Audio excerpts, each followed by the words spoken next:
Today I'm going to be showing you guys the best settings for Siege X right now to ensure you're getting the maximum FPS possible, as well as the lowest input latency while you play, but also making sure that you can see enemies as quickly as possible. This is a game where every millisecond counts, and turning all of your settings to the lowest because some other YouTuber told you to is not what you should be doing. You are losing out on valuable visibility. It's making you play worse, and this video today is going to solve that. So to make this as easy as possible for you guys to follow along, I'd recommend you first of all start by clicking default down here. That's what I've done. It will just bring you to the same state as me and just makes it a little bit easier to follow the settings I'm putting in. Starting off in the display area, display adapter, unless you have multiple GPUs in your system, you should only have one option here, your main graphics card, so just make sure that's selected. If you do have a multi-GPU setup, which isn't too common these days, just make sure you've got the strongest GPU set in here.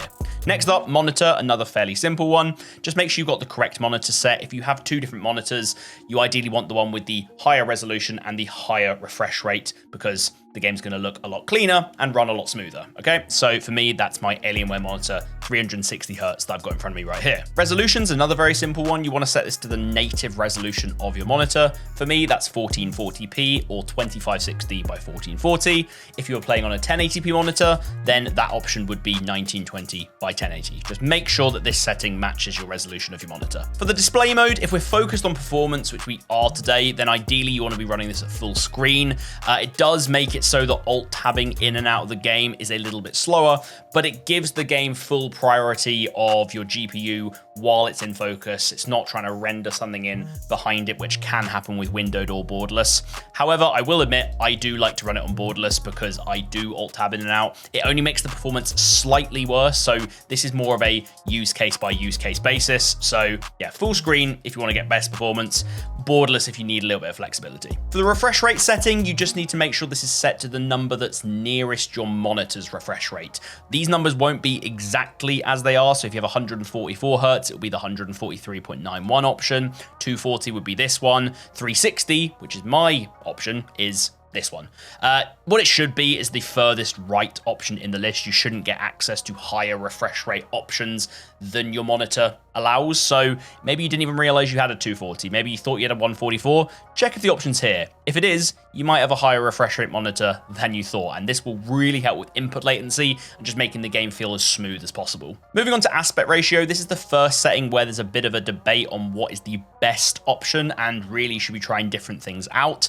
A lot of people will be coming over from other games where they're just running a standard automatic 16:9 aspect ratio. That is basically the standard aspect ratio for a 1080p or 1440p monitor that pretty much everyone has. However, in Rainbow Six Siege, a lot of the higher level players will recommend that you run a stretched resolution. What that is basically a aspect ratio where character models will appear a little bit stretched. It will lose you a little bit of FOV, but it just makes aiming at enemies a lot easier because they're fatter on your screen. And it also just cleans up the image a bit, gets you a little bit more FPS as well. Very, very highly recommended. What I run personally is a slightly stretched resolution of 16:10. So it's very, very near to 16:9, and it just stretches the screen a little bit. You can see there, even just the options stretches that little bit. So if you're someone who hasn't used stretch res before and you don't want to go for anything too wide, this is where I'd start off. Then after that, if you want to try going a bit more stretched, you could go down to something like a 4:3,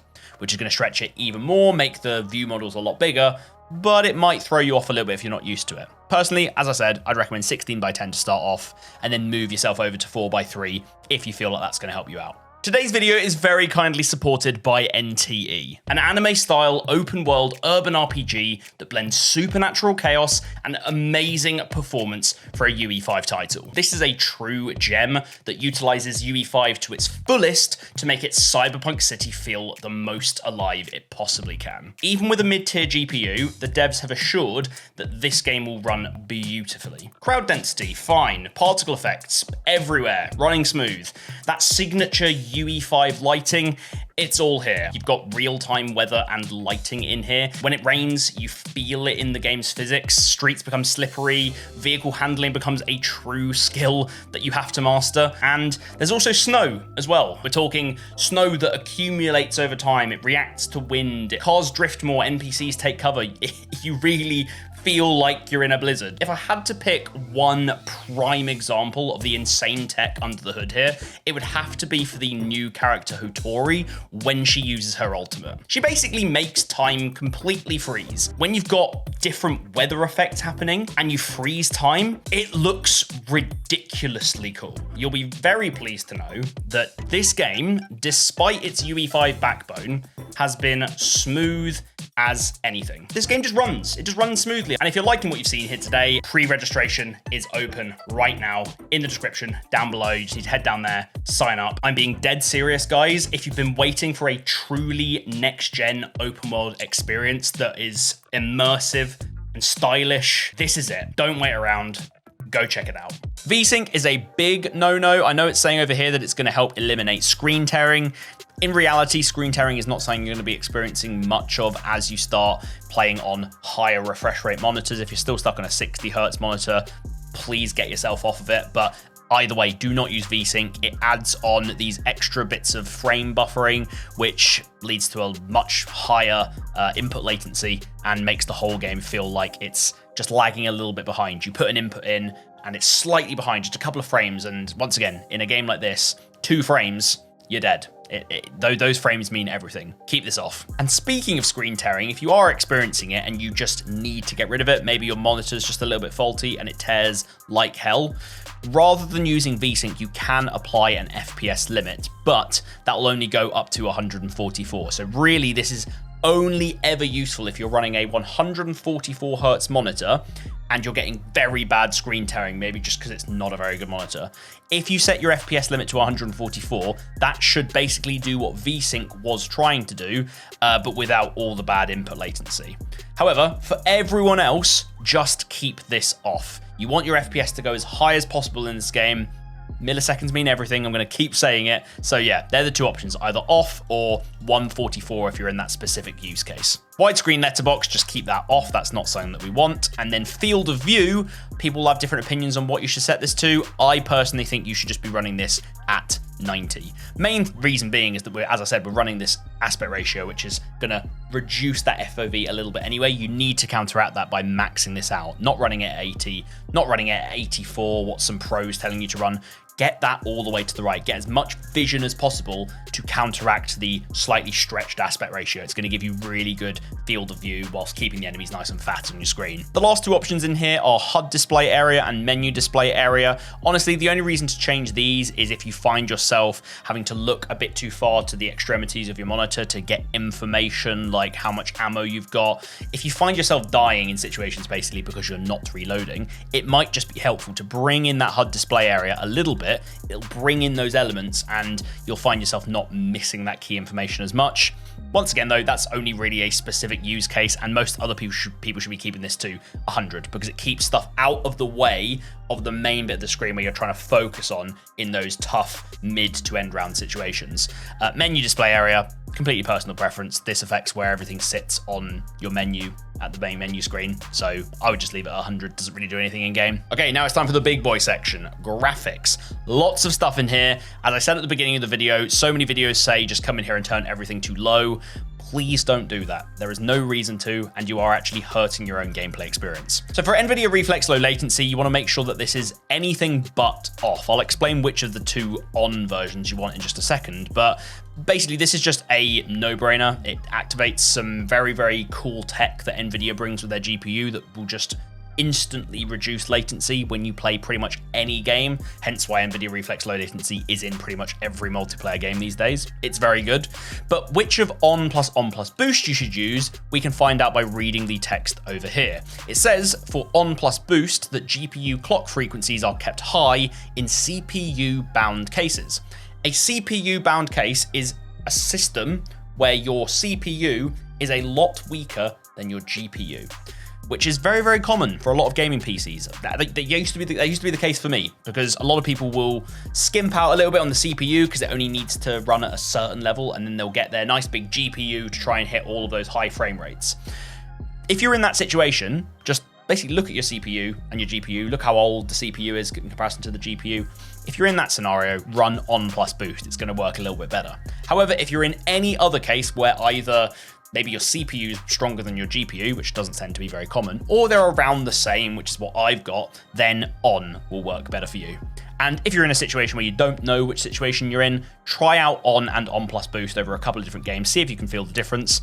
If you can't feel the difference, then just leave it at either and it probably won't make a difference. But if you can, then you've answered your own question. Just wanted to explain it to you guys. For overall quality, there's no point changing this because as we start changing all the options below it, this will just turn to custom anyway, so don't worry about it.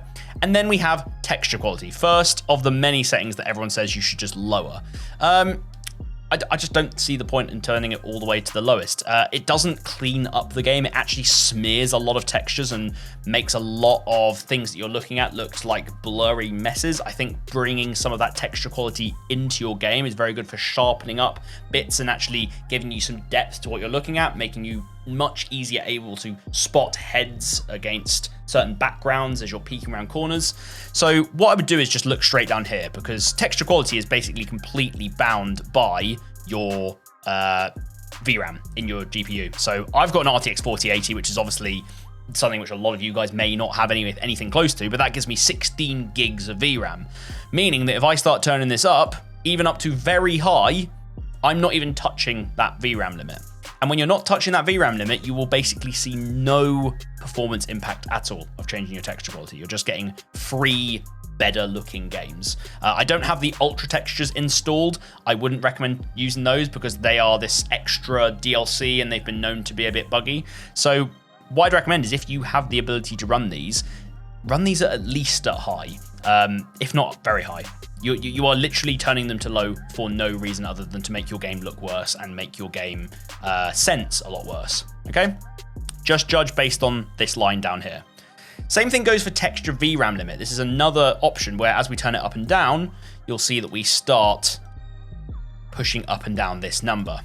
What I found is that as you go above normal, I don't know if this is a bug in the game, but you'll see it actually doesn't do anything to the number down here.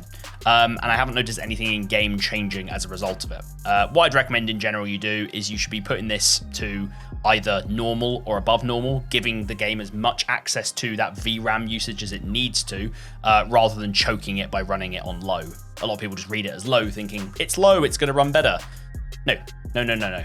Normal or above normal, either should work well. I run above normal, and that comboed with texture quality high is going to give you a good looking game that runs amazingly and increases that game sense to the max. So for texture filtering, I first of all need to explain what it is, because a lot of people just read this, think it's the exact same as textures, and once again, shove it all the way to the lowest. What texture filtering is it determines how well certain textures will load in when you're looking at them from an angle that isn't head on. So if you're looking at a wall right in front of you, anisotropic filtering or texture filtering isn't going to do anything. However, when it comes to things going across the floor, when you're looking at it from an angle, like I'm stood here and I'm looking down at the floor, that's when anisotropic filtering really comes into play, as well as things like when walls are down a corridor and you're looking at it from that angle. This is actually very important in this game. Spotting drones going across the floor, knowing whether something's reinforced, spotting a gadget against the wall. All of this kind of stuff, you're not always going to be looking head on. And so by turning this all the way to linear, you are making the game look worse and making all of those things at oblique angles very hard to spot. What I recommend is you just turn this to anisotropic 2 times. Turning this up beyond that really doesn't seem to do anything, and it does limit your FPS a tiny amount. But anisotropic 2 times, yeah, it just gives you access to those different viewing angles. You can spot things a lot easier. It cleans up the game a ton. And yeah, simple one to explain. Turn it to anisotropic 2 times. LOD quality determines the distance at which certain objects will start to look a lot more polygon-esque, a lot more like something off of a PS2 as opposed to a high-end gaming rig. And way back in the day, everyone recommended you come in and turn this onto Ultra because you'd actually see situations where the heads of enemies would not be the correct shape and actually look very weird from distance. That seems to have been fixed over the past couple of years, and in reality now, with how close quarters Rainbow Six is, you really don't need to be going all the way up to Ultra to be getting the benefits. Instead, what I'd recommend most people do is that they run this at either medium or high. Try out both these and see which one kind of works better for you. If you find yourself never really in those long distance engagements, either when you're spawn peeking or when you're looking for spawn peekers, then you can just run medium. I've personally been running it on high just to ensure that I'm getting that full rendered in quality of enemies and drones and anything else I need to shoot from distance. Might be playing it a little bit safe here, but yeah, that's what works for me. Shading quality is going to be the first setting that I recommend you turn all the way to low. This is probably the biggest impacting setting on FPS in the whole game. It does make the game look a little bit more realistic by affecting the lighting, and turning this down does make the game look a little bit more flat, but I actually think it plays into making the game look a lot cleaner in terms of spotting. There's a lot less situations where you'll have dark areas that enemies might exist in, lots of kind of different lit up areas that you get. We don't really want any of that. It makes the game look nice, but it's just harder to play. So for all of you guys who were putting everything to low, just leave this at low. Shadow quality is another pretty well-known setting in the Siege community. You need to have these set to at least medium to get player shadows to render in. If you've been running this at low, thinking you need to run everything at low, you have been seriously hampering your gameplay experience, because when there's an enemy around a corner and they move and there should be a shadow on the floor that you can at least see faintly, you're just not getting it. So I would run these at medium. You don't need to run them any higher. The shadows can look a little bit marshmallowy on this, but they give you all the information you need and they don't hog any more of your system's resources than they need to. For the reflection quality, this is just not a very useful setting. There's no situations where you're going to be able to use a reflection to see another operator and get the drop on someone. That would be kind of insane if it was. Maybe they should add something like that into the game and see how that would work. But no, we just want to turn this all the way to low. It's just hogging resource for no real reason. And in a similar way to shading, I think it just flattens and cleans up the image a whole lot as well. VFX quality is going to determine the visual quality of things like particles, decals, which are smoke and fire, explosions, and then also debris and dust. Obviously, there's a lot of this in Rainbow Six with all the breaching happening.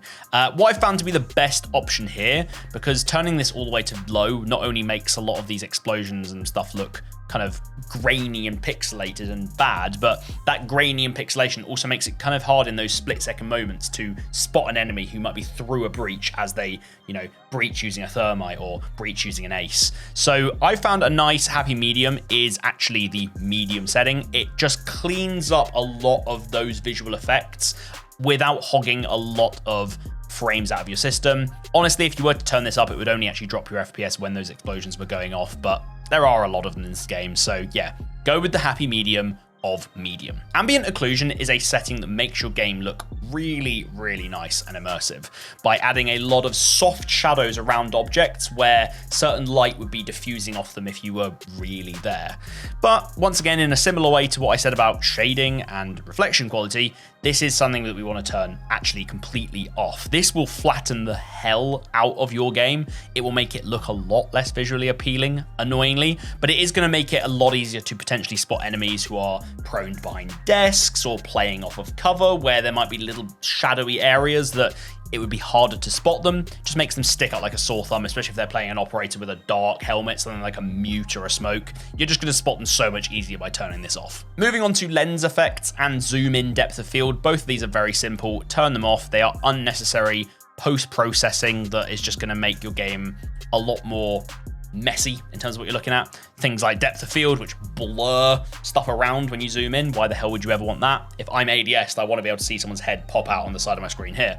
And the lens effects, bloom and extra lighting and lens flares, no, none of that. Turn them both off. NVIDIA Deep Learning Super Sampling is a special bit of tech that NVIDIA brought in a couple of years back, which enables you to essentially run the game at a lower resolution than native, and then use some fancy technology to bring it up to looking like you never turned the resolution down in the first place, but you gain the FPS that you would have if you dropped the resolution. Really, in this game, the only reason you should be touching this and turning it to maybe quality at the kind of, I say lowest because, but it looks like the highest because we've gone right. I would only ever put this to quality if I was really struggling to run this game, which most people shouldn't be ever having. Because that will just give you a little bit of a performance boost and your game won't look too much worse than what it did out the box. Most people though, unless you finish this video and really need some more FPS, just keep this off. The same kind of thing goes for AMD Fidelity FX Super Resolution 1 and 2, or FSR. This is just AMD's version. If you're running NVIDIA and you need to get the performance, you would use the NVIDIA one. If you are running the AMD graphic card, you would use Super Resolution 2.0. But same thing goes, keep this off unless at the end of this video, you're dying for a bit more FPS, in which case, I guess on this one, you would run ultra quality because it's the best setting of the lot that aren't off. But yeah, no, keep it off otherwise, just keep it off. The last group of settings in here are all to do with anti-aliasing. If you don't know what anti-aliasing is, as it says over here, it blends edges of pixels to create a smoother image. Basically, if you've got certain walls or bits of the geometry of the map that are at certain angles, then the pixels will actually make it look like they're kind of stepping down as opposed to a straight line, because it's having to render in pixels on your screen. And as you move around the map, it can make the game look sort of grainy if you don't have anti-aliasing. It can make things shimmer a bit, which can be off-putting. If you are in a situation where you see that aliasing is a problem and you really need to get rid of it, then the best option actually by far is TAA, which is the standard one that Ubisoft brings in for Rainbow Six. I would not touch FXAA at all. It's horrible. It says it requires fewer resources and suitable for older hardware. It looks like someone slubbed Vaseline all over your game. It's horrible. And then TAA 2X and 4X are just kind of more of the same of TAA, but you're not really gaining anything more, you're just losing FPS. So yeah, in that situation, run TAA, keep adaptive render scaling target FPS to 0 because we don't want that to kick in and do anything. Make sure your render scaling is 100 and then play around with TAA sharpness to find something you like. I don't run TAA personally, so I can't really recommend, but just play around these and see what sharpness works well for you. I personally am a big fan of anti-aliasing off, and a lot of the pros do this as well. Number one, it just gains you performance because you're not running any anti-aliasing. And honestly, if you're running a good 1080p monitor or pretty much any 1440p monitor, it's just going to be sharp as anything anyway. You're not going to get a huge amount of anti-aliasing because there are just so many pixels on screen that you're just really not going to notice it. I would recommend getting used to not using TAA, getting the highest performance, making your game actually as sharp as possible. Yeah, that's my recommendation. But you can run TAA if you really need to. So with all those settings dialed in, you should have SiegeX now running with the best FPS possible, lowest latency, with that balance of being able to spot enemies, cleaning up the game as much as possible, finding a good balance, and beating out all those guys who are just running everything at low because someone told them to. If you've enjoyed this video, then make sure you click subscribe below. I will be releasing a video very soon on some more settings in Rainbow Six Siege X that you probably didn't know you need to change, separate from graphics, things like audio, gameplay, controls, all stuff that's going to help you to play better. So if you want to see more of that, make sure you like the video, subscribe, and I'll see you guys next time.